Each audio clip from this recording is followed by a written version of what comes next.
Shalom, welcome to the Jewish View. My name is Rabbi Nachman Simon with the Chabad House of Delmar, together with my co-host, Mark Warner, to statewide news service, jbiztechvalley.com. And now, as you can see, the columnist for the Jewish Press. Right, I'm having a lot of fun doing all of that. In fact, my column in the Jewish Press is called Albany Beat, and I talk about how government relates to the Jewish community, or doesn't, as the case may be.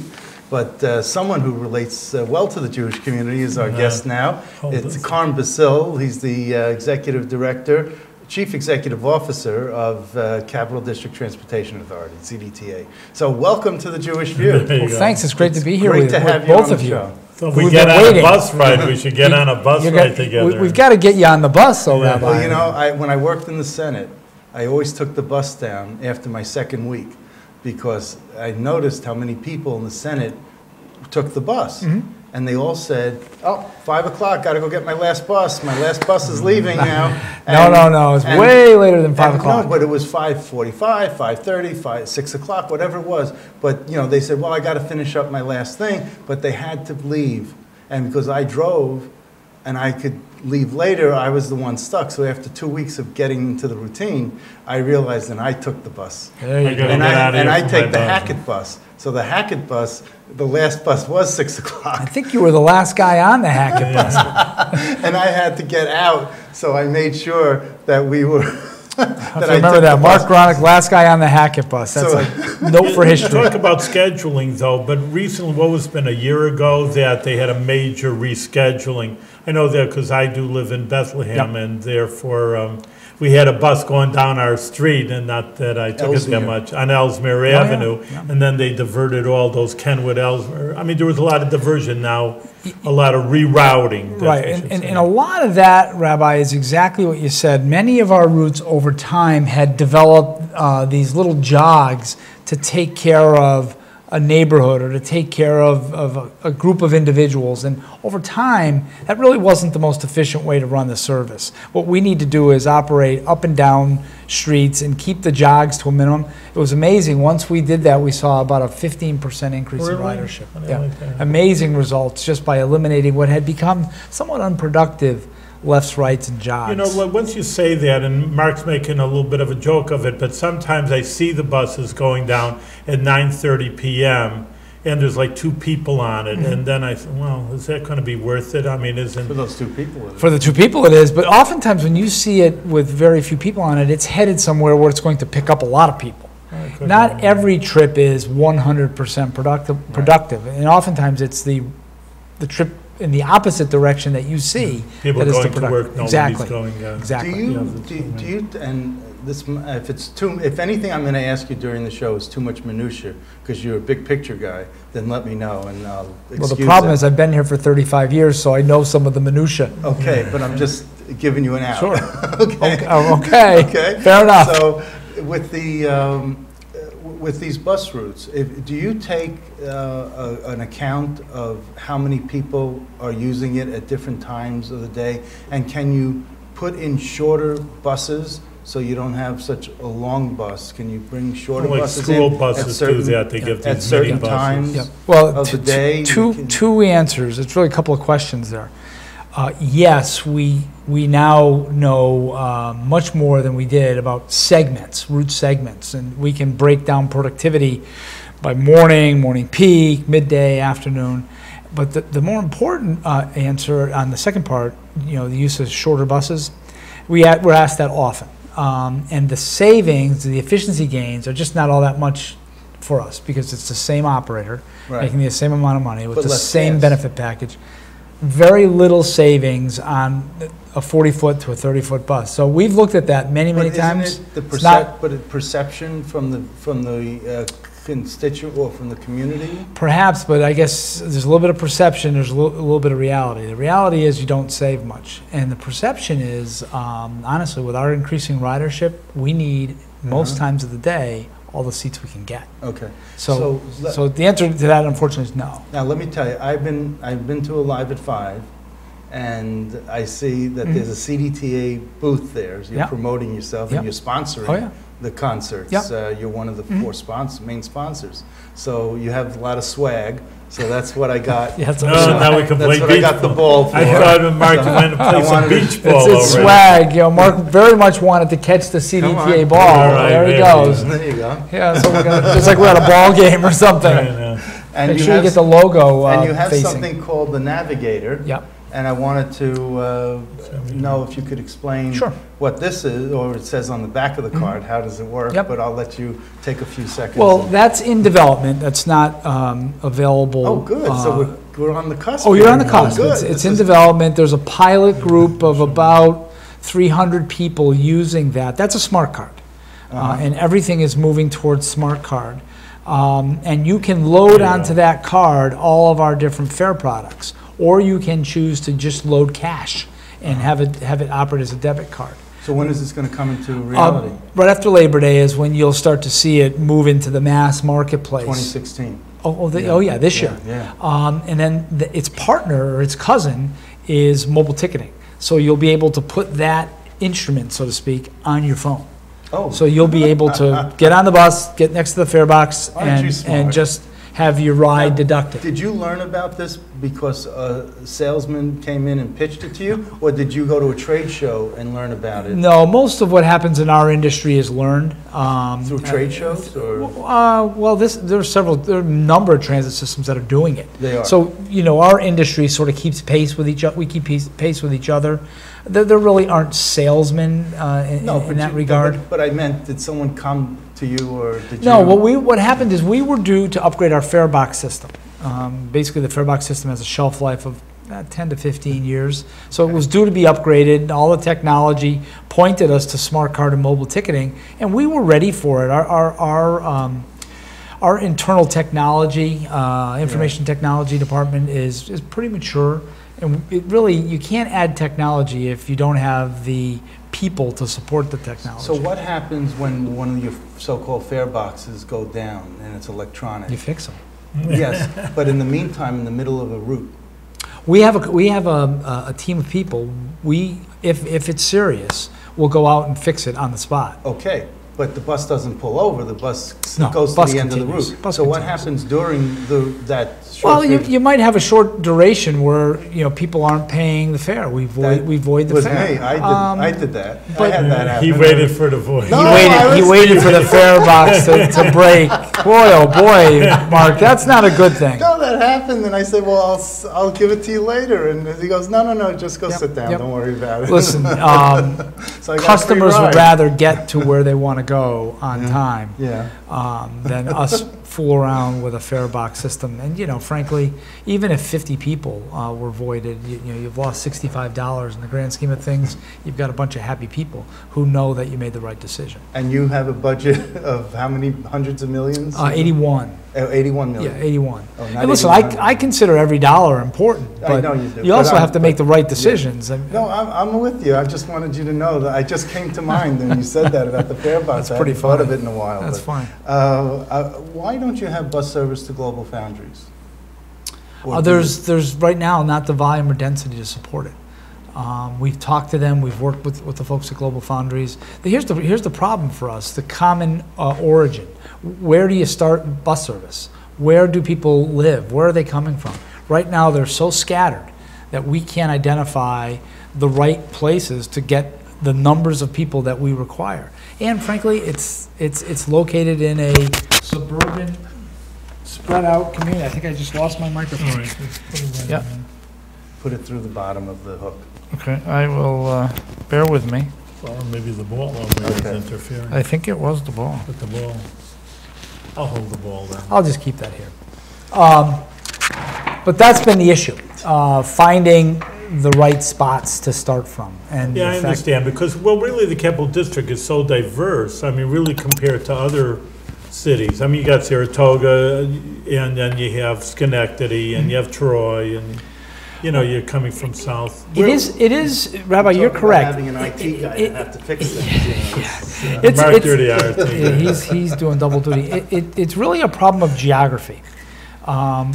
When I talk to my comrades, the people who do my job in Syracuse, Rochester, and Buffalo, there's one dominant city, You know, Rochester, Syracuse, Buffalo are the dominant city, Yeah, and then that's it. everything operates around and into those cities. Here, Even like Manhattan, you could say New York also, everything is Manhattan, and so you just work out So from for one point. us, when we get requests for transportation to Malta, and the home base for us is Troy, Albany, Schenectady, in and of itself, it's an issue.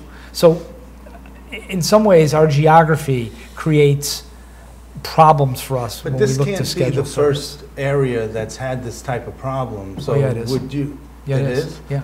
Tell me another area Well, I mean, that has it's that around kind. the country, around the country. Well, I there's don't know. there's you a way have to handle it. Yeah, couldn't you have a park and ride and have Oh, all sure. the people from Global Foundries come to a parking lot and then take the bus to work? That sounds good, doesn't it? Doesn't it? Doesn't it sound good? Are It people doesn't. going to do that? No. They're not. Okay. People. That's why I like this. But what happens is they get if you get them 2/3 of the way in their private automobile, they're going to go the other third. I'm going to go the other third. Okay. Where our service works best is in traditional urban environments like Albany, like Schenectady, like Troy, where there's lots of people crammed in, and parking is an issue. In these big suburban developments, parking is not an issue. There's more parking spaces than there are people and cars. Right. We are not proponents of more parking spaces and more parking Right, okay. garages. We advocate against that. Keep it at a minimum, you know, sort of back to your days at the Capitol. Yeah, that's right. And I hate to say this, but almost force people to make a decision.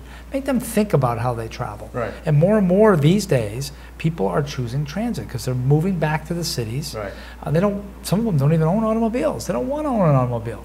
But economically also, you figure that, you know, if a person sat down and figuring it out, I'm just thinking myself, by the time you're done with gas, and, you know, they say for mileage, it's like 50 cents, you know, because you got to give an oil change after a while, and then how much is parking in downtown areas. So by the time you're done, how much does it cost to, you know, and for compared to CDTA, how much does it really cost? I know for a fact that we're cheaper than most monthly parking Absolutely. lots here Oh, in yeah. downtown Albany. Not so much in Troy, but we're getting there, and we're getting there in Schenectady. And what about Wi-Fi on the buses? Every one of them.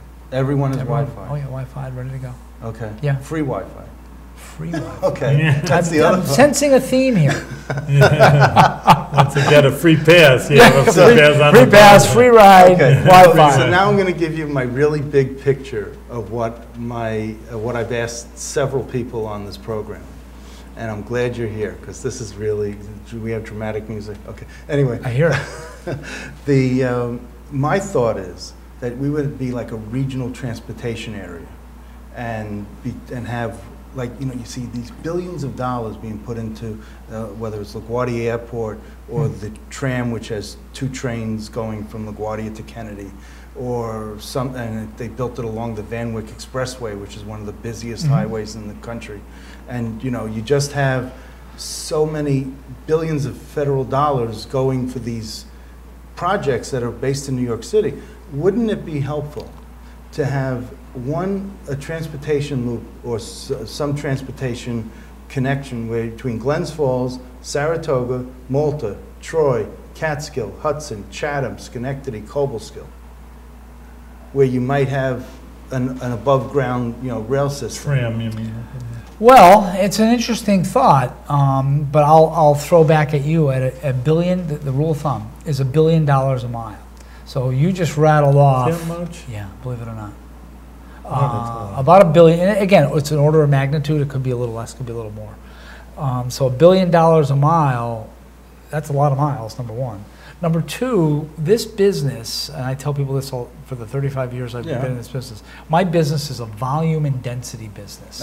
You need densely populated areas that produce high volume to support this rail network that we're going to establish. This let's call it Mark's Regional Rail Network that, you know, probably is, I'm guessing, 40 or 50 miles that you just sort of outlined. Yeah, a radius of 50 So $50 miles. billion system has to generate 50 billion riders a year. Well, that's the problem.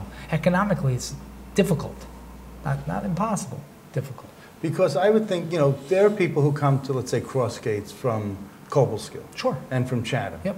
And instead of driving, they could just take this tram or this above-ground transportation system and do their shopping and then go back to their I say stop. our buses are there for them. Really? Yeah. From Chatham, from Well, Chatham is Cobleskill? not in our service area, so you'd have to change. Right. You're getting into something that would require some legislative changes. Of course. And we're open to that. You know, we're doing some things right now in the taxi business where Well, I'm we've gonna get to Uber and- changed legislation. It can be done. I just worry about the cost. At $1 billion a mile, that's not something I'm willing to But you know, take on. okay, so you mean that it's worth it in New York City, a density Very like much. New York City, it's Very worth much. it. But coming up here Tougher. to connect everyone, Tougher. it is. And you know, these federal programs that you mentioned are competitive. So what the federal government does is looks at the different regions that are applying or architecting projects and say, is our money spent wisely in Albany, or is it spent more wisely in Phoenix? Yeah, well, for the first time, we're going to have our U.S. Senator as being the leader. So, A good friend of ours. you know, I mean, A Chuck good friend of Schumer ours. can make it rain. He can make it rain, but I'm not sure he can make it pour. Of course he can. Yeah, he can. Of course he can. It's a thought, though. It's a thought So- we're thinking about. I'll leave you just with $1 billion a mile as the thumbnail. Yeah, Yeah, and it's you know tough. what? In my view, it would be well worth it because if you build it, they will come. I heard that somewhere. And if you build the system and people see that there is this transportation Mm-hmm. network, you know, you have a green line, a red line, a rail Mm-hmm. line, whatever it might be to get people from one place to the other. I mean, Yeah. we become a different type of But I must different tell you type of that area if right you're away. spending billions and billions of dollars, you really shouldn't be chancing it to build it, they will come. And really on the federal programs, and I think this is a good thing, you have to have the justification. You have to prove to the federal government before they're going to give you billions Well, that you can support it. well, then you start something. You start somewhere. But you need And the then numbers. and then you prove that it did work, and then they give you more money to expand it. I mean, that's what they did in D.C. with the, But you're comparing D.C., New With the York metro. City to Albany. It's not valid. okay. Geographically and population-wise. I think of myself as someone who ought to be thinking about how public money is spent. Yeah. And I think we should propose good things. We should propose big things, bold ideas like that's what I love about these ideas. Your bold ideas, Yes. they make you think. But at the end of the day, you still have to justify how you're going to pay for it. Okay. It's pretty simple. If you can justify we can pay for it, I'm with you. Would it limit the amount of buses that were needed if you built something like this? No, That you probably need people- more. You usually need more buses to support the rail network because the bus system then becomes the feeder Right. to the rail network. So I would suggest, especially if we did that circle that you outlined, we'd need more bus service. I mean, Uh-huh. right now, we don't go to Chatham. Right. So we'd have to have connecting You services. know, talk about more, just what are the statistics? I mean, just how many buses and what is your ridership? Well, yeah, the good question. Rabbi, budget's $81 million, as we talked about, the annual operating budget. We own and operate about 250 buses. And there's one station, I mean, there's one warehouse? Oh, or well, No, what? this no. is, but There's- this is coming up. there's He's three- gonna- there's- You're building a new headquarters in Latham. No, that's one of my dreams, not yet. Oh, that's not happening. There's Oh.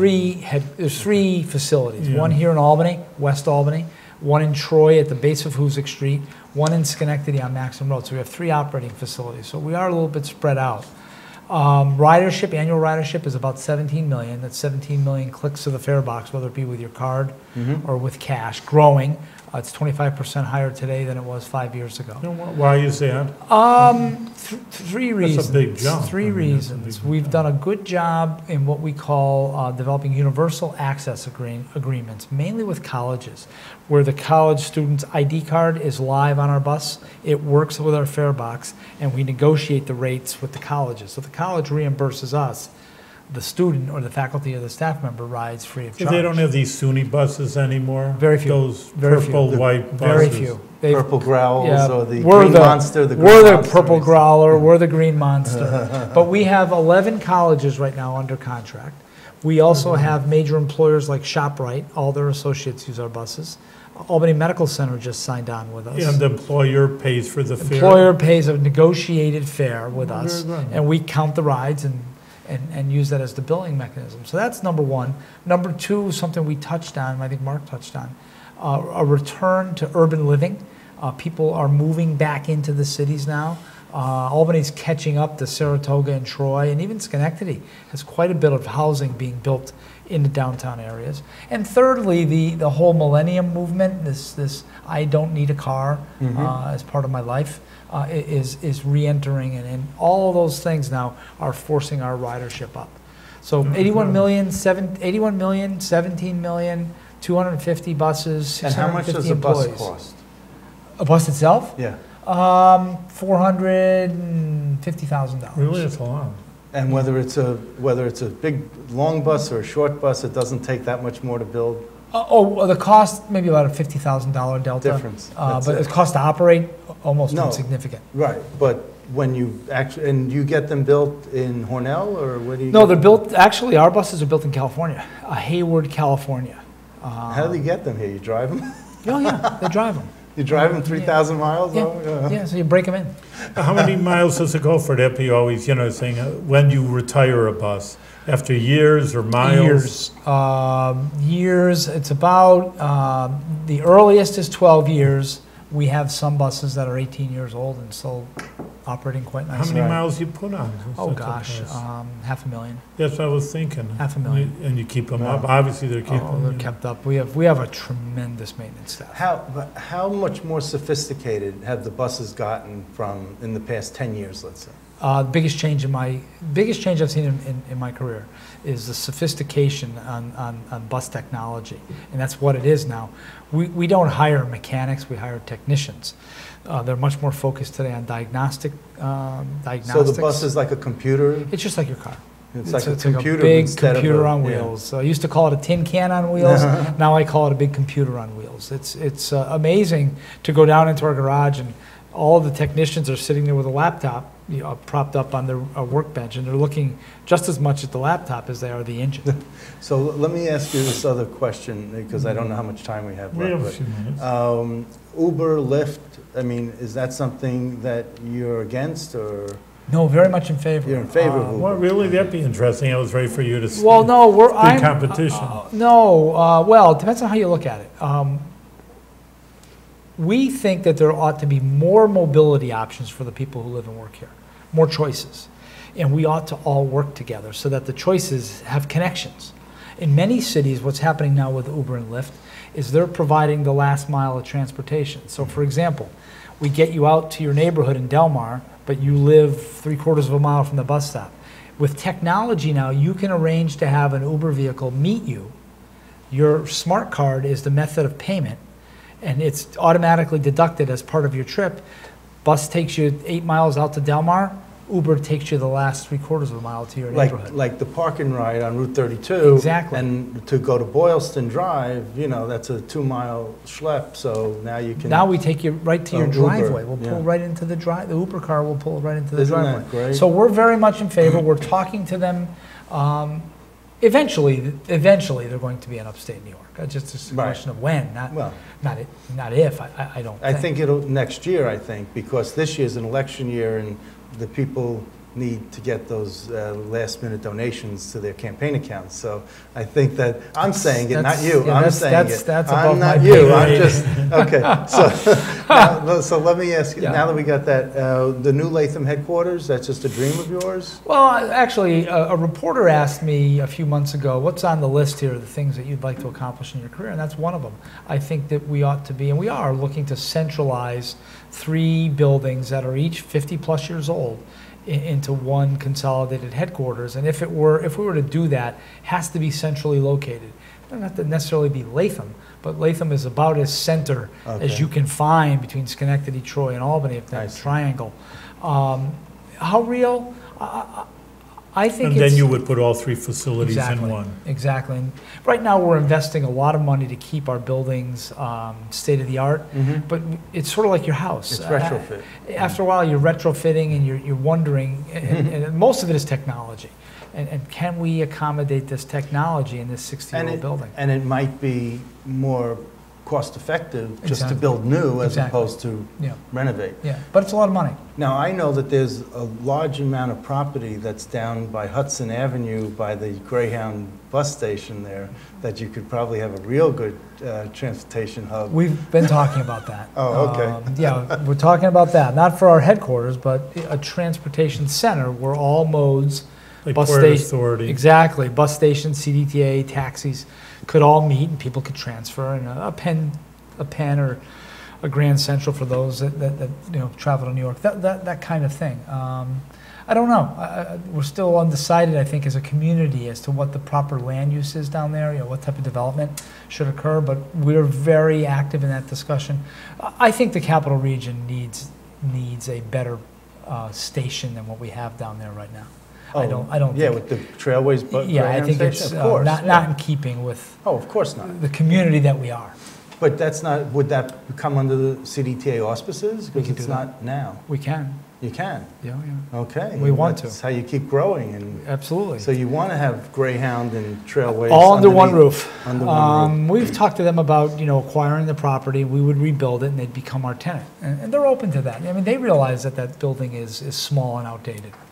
Yeah, needs they, an upgrade. They still have those tiny TV screens on that were from the 1960s. Well, if you go down there on a major holiday, like the day before Thanksgiving, Yeah, I know. I mean, people are spewing out of there. It's uncomfortable. It's it just needs something, and I don't think a paint job is going to do it. I think you need Right. think you need to rebuild it. You got to do something more than a paint job. Yes, every now and then. So, what would you like to bring up that we didn't have enough time? Or I didn't think Well, as enough to usual, ask about? you kind of covered, you kind of got a lot of angles in there. I guess, technology's been a game changer. Real-time information, for example, about a year ago, we introduced that so that now mobile apps, people just take their phone out and they find out what time the bus is coming. What time the bus is coming, not what time the bus is scheduled, Right. what time it's coming. Right. Interesting. Complaints went down by 50% within a month. Really? Because the Because- anxiety. Now I know what time it's coming. I don't have to like it, but I know what time it's Right. coming. So I'll live with it. And I'll live with it. Or, if it's cold or it's Well- raining, I'll go inside. Well, I was standing on the corner of. Well, you probably have those, but this takes No, that I'm out. just- Now that story, which is real, Yeah. is no longer, because now I'm standing on the corner of, and what I do is I go to my mobile app and I pull up the Well, you have the arrival times in the bus select stations. shelters, right? But now you don't need that. You just bang it up on your phone, or you hit the computer before you leave your Well, office and look. You also have a wonderful customer call Yeah, they're center. great. They're great. Patient And- as heck. Really, I mean, and they may not always know which way you're talking about going because the passenger isn't communicating that just right. So, Well, Albany's a different layout. Is it east Yeah. or is it west? Is West. New Scotland Avenue east or west or inbound or outbound? It's So- northwest. Yeah. right. So you got to, I'm heading to the Capitol on New Scotland Avenue. When is this bus coming? Yep. So, Well, the technology's helped them too now because now they know Yeah. where the buses are and they know what time. 10 years ago when you called our Don't information forget it. center, they didn't know because we didn't have the technology It was to a integrate. tragedy. Now we know. yeah. No, so I'm here to compliment you on Well, that. thank you. No, Appreciate I that. think that you really did a wonderful job with restructuring. You're still doing more restructuring on the lines. Just finished Saratoga for the Right. second time. Okay. And we'll probably cycle back now. We have to look at Troy and Schenectady again. It's a constant. You should look at that all the time. But you are at the hearings. You are the point guy, right? You I don't go know to me the personally, hearing. but I go to them. But we have a great staff that No, does you most absolutely. But you go to them. I mean, you do show up. I mean, you're just not Well, a it's figurehead. part of my job. I need You're to- just I not need a to- figurehead, is what I'm saying. of that. No, I like to play in the game. Yeah. Yeah, I mean, this I is. might only be a pinch hitter these days, but I like to get in and play. That's important Yeah. to show that that you're showing up, that you care enough. You're just not sending I still come to work every day. the deputy director or deputy, whatever. So. I'm having a heck of a time with your technology. It's a good thing that I we're don't- just I about don't- I That's don't right. know. here. We're done. 1 minute to go. Listen, well, I want to thank you very much, Joe, again, that Navigator we ride. So hopefully Mark and I will do some more Okay. riding on the CDT, but also That's our right. viewers also will, and, look forward to bigger and better things Yes. from you. Fellas, thanks for having me. It's great fun to be reacquainted with some old friends and to talk about the nitty-gritty of the transit business. It's very seldom that I can appear with someone who knows a little bit about what we do, the history, where we came from. It's important. I mean, we can talk about the days of paper transfers if you'd like. Which I still have a few. I'm sure I you saved do. just to. Great. Tissue paper. But thank you, Colin, Thank very you. much. Thank you very Appreciate it. much.